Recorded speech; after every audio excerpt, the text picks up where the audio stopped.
शिव समा रहे मुझ में और मैं शून्य हो रहा हूँ। जय बोले दोस्तों, भोलेनाथ सबके साथ। तो गुरु भाई के 440 वोल्ट करंट अफेयर इस यूट्यूब चैनल में आप सभी का स्वागत है दोस्तों। आज दिनांक 1 दिसंबर 2021 के महत्वपूर्ण करंट अफेयर आज अपन डिस्कस करेंगे दोस्तों। तो चलिए शुरू करते हैं। गुरु भाई के जानदार जबरदस्त जिंदाबाद लाजवाब 1 दिसंबर 2021 के महत्वपूर्ण करंट अफेयर दोस्तों। तो दोस्तों हाल ही में 30 नवंबर को रासायनिक युद्ध के सभी पीड़ितों के लिए स्मरण दिवस के रूप में मनाया जाता है दोस्तों। इस दिवस को यूनाइटेड नेशन मनाता है दोस्तों। तो सन 2005 से इस दिवस को लगातार मनाया जा रहा है। तो दोस्तों जो रासायनिक युद्धों के पीड़ित हैं उनको श्रद्धांजलि देने के लिए, उनका स्मरण करने के लिए यह रासायनिक युद्ध के सभी पीड़ितों के लिए स्मरण दिवस हर साल 30 नवंबर को मनाया जाता है। तो दोस्तों हाल ही में 30 नवंबर को रासायनिक युद्ध के सभी पीड़ितों के लिए स्मरण दिवस के रूप में मनाया जाता है दोस्तों। नेक्स्ट पे चलते हैं। हाल ही में नागालैंड राज्य सरकार ने कॉल योर कॉप नामक मोबाइल एप्लीकेशन को लॉन्च किया दोस्तों। तो नागालैंड के director general of police T John Longkumer ji, जो कि एक आईपीएस ऑफिसर है, उन्होंने ही नागालैंड में कॉल योर कॉप नामक मोबाइल एप्लीकेशन को लॉन्च किया दोस्तों। तो नागालैंड के नागरिकों के लिए यह ऐप बनाया है। इस ऐप से राज्य में कहीं से भी लोग पुलिस से जुड़ सकेंगे। इस ऐप में नागालैंड राज्य के पुलिस ऑफिसर्स के नंबर रहेंगे और इस ऐप में अलर्ट्स, इमरजेंसी नंबर और पुलिस स्टेशन के डिटेल्स जैसे फीचर्स भी मौजूद है। इस ऐप का उद्देश्य है कि राज्य की सभी महिलाएं, माताएं, बहनें पुलिस से जोड़े जाए। और अभी नागालैंड में अभी 1 दिसंबर से हॉर्नबिल फेस्टिवल भी चालू हो रहा है। तो दोस्तों उसी के उपलक्ष्य पर टूरिस्ट पुलिस कंट्रोल रूम भी स्थापित करने का नागालैंड सरकार का लक्ष्य है दोस्तों। तो दोस्तों हाल ही में नागालैंड राज्य सरकार ने कॉल योर कॉप नामक मोबाइल एप्लीकेशन को लॉन्च किया है दोस्तों। नेक्स्ट पे चलते हैं। हाल ही में अयाज मेमन द्वारा लिखित Indian innings the journey of Indian cricket from 1947 नामक पुस्तक का विमोचन किया गया दोस्तों। इस पुस्तक में पिछले 70 सालों के क्रिकेट का इतिहास नमूद किया गया है दोस्तों। तो दोस्तों क्रिकेटर कमेंटेटर अयाज मेनन द्वारा लिखित Indian innings the journey of Indian cricket from 1947 पुस्तक का विमोचन किया गया दोस्तों। नेक्स्ट पे चलते हैं। हाल ही में बारबाडोस देश यूनाइटेड किंगडम से अलग होकर पूरी तरह से गणतांत्रिक देश बन गया है दोस्तों। तो दोस्तों बारबाडोस देश को लिटिल इंग्लैंड भी कहा जाता था दोस्तों। अभी नियरली अबाउट 400 साल बाद ब्रिटिश साम्राज्य का खात्मा करते हुए क्वीन एलिजाबेथ II को गद्दी से नीचे उतारकर बारबाडोस देश अब मुक्त हो गया है दोस्तों। इसी के उपलक्ष्य पर बारबाडोस ने एक उनकी कल्चरल बेस्ड और हिस्टोरिक सेरेमनी रखी थी। और दोस्तों बारबाडोस की पहली फीमेल प्राइम मिनिस्टर मिया मोटेली जी है और पहले प्रेसिडेंट डैम सैंड्रा मोसोन जी और सुपरस्टार रिहाना को चुना गया है दोस्तों। तो दोस्तों बात अभी बारबाडोस की है। बारबाडोस की राजधानी है ब्रिजटाउन। यहाँ की करेंसी है दोस्तों डॉलर और यहाँ के पीएम अभी मैंने बताया था पहली फीमेल प्राइम मिनिस्टर मिया मोटेली जी और पहली प्रेसिडेंट डैम सैंड्रा मोसोन जी। तो दोस्तों हाल ही में बारबाडोस देश यूनाइटेड किंगडम से अलग होकर पूरी तरह से एक गणतांत्रिक देश बन गया है दोस्तों। नेक्स्ट पे चलते हैं। तो दोस्तों हाल ही में जेफरी जॉनसन जी का निधन हुआ। तो दोस्तों very famous casting director Jeffrey Johnson ji का हाल ही में निधन हुआ दोस्तों। तो दोस्तों कई मूवी में कास्टिंग डायरेक्टर मतलब हीरो हीरोइन और सब कास्ट को चुनना दोस्तों मूवी के लिए। तो दोस्तों very famous casting director Jeffrey Johnson ji का हाल ही में निधन हुआ दोस्तों। नेक्स्ट पे चलते हैं। तो दोस्तों हाल ही में भारतीय मूल के पराग अग्रवाल जी ट्विटर के सीईओ बने हैं। तो दोस्तों इसके पहले जैक डॉर्सी जी थे दोस्तों अभी तक ट्विटर के सीईओ। अभी उन्होंने सीईओ के पद से इस्तीफा दे दिया, इसीलिए अब भारतीय मूल के पराग अग्रवाल जी को ट्विटर के नए सीईओ के रूप में चुना गया। तो दोस्तों बात अभी ट्विटर की है। ट्विटर की स्थापना हुई थी 2006 में, जिसका हेडक्वार्टर कैलिफोर्निया में है। और अभी सीईओ कौन बने हैं दोस्तों? पराग अग्रवाल, जो कि एक भारतीय मूल से है। तो हाल ही में भारतीय मूल के पराग अग्रवाल जी ट्विटर के नेक्स्ट सीईओ बन चुके हैं दोस्तों। नेक्स्ट पे चलते हैं।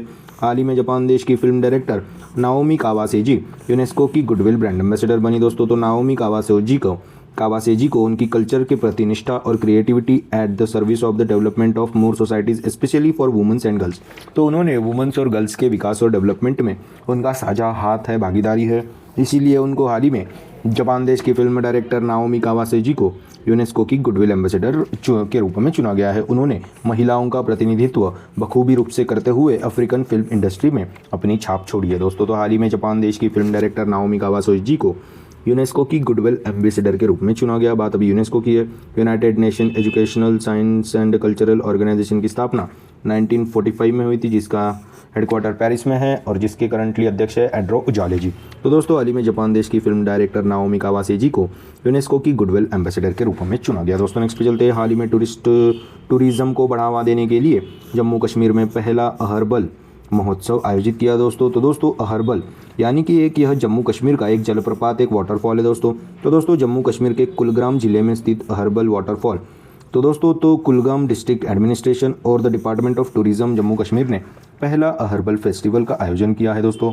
और दोस्तों अहरबल फॉल्स को नायगरा फॉल्स ऑफ कश्मीर भी कहा जाता है दोस्तों। तो दोस्तों हाल ही में टूरिज्म को बढ़ावा देने के लिए जम्मू कश्मीर में पहला हर्बल महोत्सव आयोजित किया गया दोस्तों। नेक्स्ट पे चलते हैं। हाल ही में संजय दत्त जी को अरुणाचल प्रदेश का ब्रांड एम्बेसडर के रूप में चुना गया दोस्तों। तो दोस्तों एक्चुअली ना 29 नवंबर को ही अरुणाचल प्रदेश का नामकरण किया गया था और अभी 29 नवंबर 2021 को अरुणाचल प्रदेश के नामकरण के 50 साल पूरे हुए हैं। इसकी गोल्डन जुबली मनाई गई।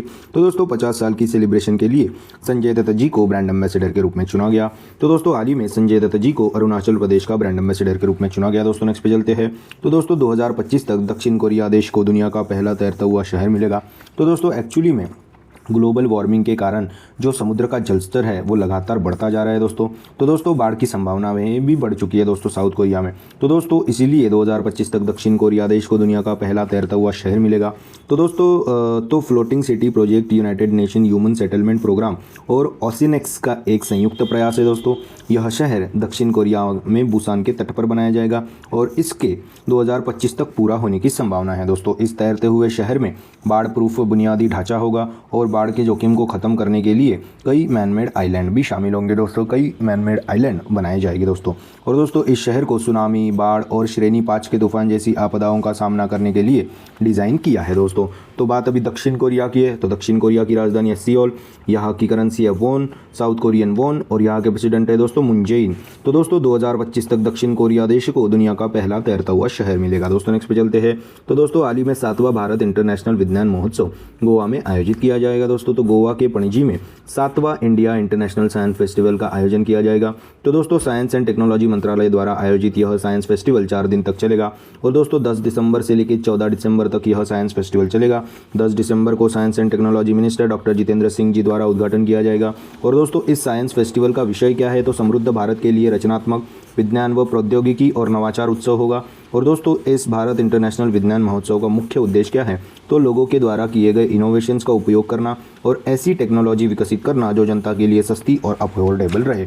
और दोस्तों इस इंडिया इंटरनेशनल साइंस फेस्टिवल के 7वें एडिशन में Swachh Bharat Abhiyan, make in India programme, digital India, smart गांव और उन्नत भारत अभियान जैसे प्रमुख कार्यक्रमों का प्रदर्शन भी किया जाएगा दोस्तों। तो दोस्तों हाल ही में 7वां भारत इंटरनेशनल साइंस फेस्टिवल विज्ञान महोत्सव गोवा की राजधानी पणजी में आयोजित किया जाएगा दोस्तों। नेक्स्ट पे चलते हैं। हाल ही में लियोनेल मेसी ने 7वीं बार पुरुषों का बैलन डॉर जीता है दोस्तों। तो दोस्तों फ्रांस की एक फुटबॉल पत्रिका है जो हर साल बैलन डॉर देती है दोस्तों। तो इस बार लियोनेल मेसी ने 7वीं बार पुरुषों का बैलन डॉर जीता है दोस्तों। और दोस्तों 2019 में भी लियोनेल मेसी ने ही जीता था। तो दोस्तों हाल ही में लियोनेल मेसी ने 7वीं बार पुरुषों का बैलन डॉर जीता है दोस्तों। नेक्स्ट पे चलते हैं। हाल ही में रिजर्व बैंक ऑफ इंडिया ने यूनाइटेड बैंक ऑफ इंडिया पर 1 करोड़ रुपए का जुर्माना लगाया है। तो दोस्तों एक्चुअली धोखाधड़ी और आरबीआई की गाइडलाइंस को प्रॉपर फॉलो न करने की वजह से आरबीआई ने यूनियन बैंक ऑफ इंडिया पर 1 करोड़ का जुर्माना लगाया है। तो दोस्तों हाल ही में रिजर्व बैंक ऑफ इंडिया ने यूनियन बैंक ऑफ इंडिया पर धोखाधड़ी और आरबीआई की गाइडलाइंस को प्रॉपर तरीके से फॉलो नहीं करने के लिए 1 करोड़ रुपए का जुर्माना लगाया है। बात अभी है यूनाइटेड बैंक ऑफ इंडिया जिसकी स्थापना हुई है 1919 में, जिसका हेडक्वार्टर है मुंबई में, जिसके सीईओ है किरण राय जी। तो दोस्तों हाल ही में रिजर्व बैंक ऑफ इंडिया ने यूनियन बैंक ऑफ इंडिया पर 1 करोड़ रुपए का जुर्माना लगाया है दोस्तों। नेक्स्ट पे चलते हैं। तो दोस्तों हाल ही में मलेशियाई ओपन स्क्वैश चैंपियनशिप 2021 में भारत के सौरव घोषाल ने जीत लिया है दोस्तों। तो भारत के स्क्वैश प्लेयर सौरव घोषाल जी ने मलेशियाई ओपन स्क्वैश चैंपियनशिप 2021 का खिताब अपने नाम किया है दोस्तों। तो नेक्स्ट पे चलते हैं। हाल ही में भारतीय नौसेना के प्रमुख के रूप में आर हरिकुमार जी ने कार्यभार संभाला है दोस्तों। तो दोस्तों अब तक एडमिरल करमवीर सिंह अपने नौसेना प्रमुख थे, पर अब आर हरिकुमार जी को भारतीय नौसेना के अगले प्रमुख के रूप में नियुक्त किया गया है दोस्तों। और हाल ही में इंडियन एयरफोर्स के प्रमुख भी अपने चेंज हो गए थे जिनका नाम है विवेक राम चौधरी। और इंडियन आर्मी के प्रमुख कौन है दोस्तों? अपने मनोज मुकुंद नरवाने जी, जो कि अभी इजिप्ट की यात्रा पर भी गए हैं दोस्तों। तो दोस्तों हाल ही में भारतीय नौसेना के प्रमुख के रूप में आर हरिकुमार जी ने कार्यभार संभाला, इनको नियुक्त किया गया दोस्तों। तो यह थे 1 दिसंबर 2021 के महत्वपूर्ण करंट अफेयर्स दोस्तों। एक बार अपन रिवीजन कर लेते हैं। आज अपन क्या क्या पढ़े? हाल ही में 30 नवंबर को रासायनिक युद्ध के सभी पीड़ितों के लिए स्मरण दिवस के रूप में मनाया। हाल ही में नागालैंड राज्य सरकार ने कॉल योर कॉप नामक मोबाइल एप्लीकेशन का लॉन्च किया। हाल ही में अयाज मेमन द्वारा लिखित Indian innings the journey of Indian cricket from 1947 पुस्तक का विमोचन किया गया। हाल ही में बारबाडोस देश यूनाइटेड किंगडम से अलग होकर पूरी तरह से गणतांत्रिक देश बन गया है। और हाल ही में casting director Jeffrey Johnson ji का निधन हुआ। हाल ही में भारतीय मूल के पराग अग्रवाल जी ट्विटर के नए सीईओ के रूप में चुने गए। हाल ही में जापान देश की फिल्म डायरेक्टर नाओमी कावासो जी को यूनेस्को की गुडविल एम्बेसडर के रूप में चुना गया। हाल ही में टूरिज्म को बढ़ावा देने के लिए जम्मू कश्मीर में पहला अहर्बल महोत्सव को आयोजित किया गया। हाल ही में संजय दत्त जी को golden jubilee of Arunachal Pradesh का ब्रांड एम्बेसडर के रूप में चुना गया। 50 साल की सेलिब्रेशन के लिए संजय दत्त जी को अरुणाचल प्रदेश का ब्रांड एम्बेसडर के रूप में चुना गया। और दोस्तों 2025 तक दक्षिण कोरिया देश को भारत दुनिया का पहला तैरता हुआ शहर मिलेगा। और हाल ही में 7वां भारत अंतर्राष्ट्रीय विज्ञान महोत्सव गोवा की राजधानी पणजी में आयोजित किया जाएगा 10 दिसंबर से लेकर 14 दिसंबर तक। और हाल ही में लियोनेल मेस्सी ने 7वीं बार पुरुषों का बैलन डी'ओर जीता है दोस्तों। और दोस्तों हाल ही में रिजर्व बैंक ऑफ इंडिया ने यूनियन बैंक ऑफ इंडिया पर 1 करोड़ रुपए का जुर्माना लगाया। हाल ही में मलेशियाई ओपन स्क्वैश चैंपियनशिप 2021 में भारत के सौरव घोषाल जी ने जीता है। और दोस्तों हाल ही में भारतीय नौसेना के प्रमुख के रूप में आर हरिकुमार जी ने कार्यभार संभाला है दोस्तों। तो यह थे 1 दिसंबर 2021 के महत्वपूर्ण करंट अफेयर्स। आशा करता हूँ आपको पसंद आए होंगे। अगर पसंद आए होंगे तो दोस्तों लाइक कर दीजिए, कमेंट कर दीजिए। और दोस्तों ऐसे ही daily to daily day to day current affair, उनकी रिवीजन क्लासेस और जनरल नॉलेज क्लासेस पाने के लिए गुरु भाई के 440 वोल्ट करंट अफेयर इस ऑडियो चैनल को फॉलो कीजिए दोस्तों, सब्सक्राइब कीजिए। और one liner current affairs PDF पाने के लिए हमारे टेलीग्राम चैनल को भी फॉलो कीजिए दोस्तों। Link is in the description box below. This is गुरु भाई साइनिंग ऑफ। जय शंकर महाराज दोस्तों, जय भोले।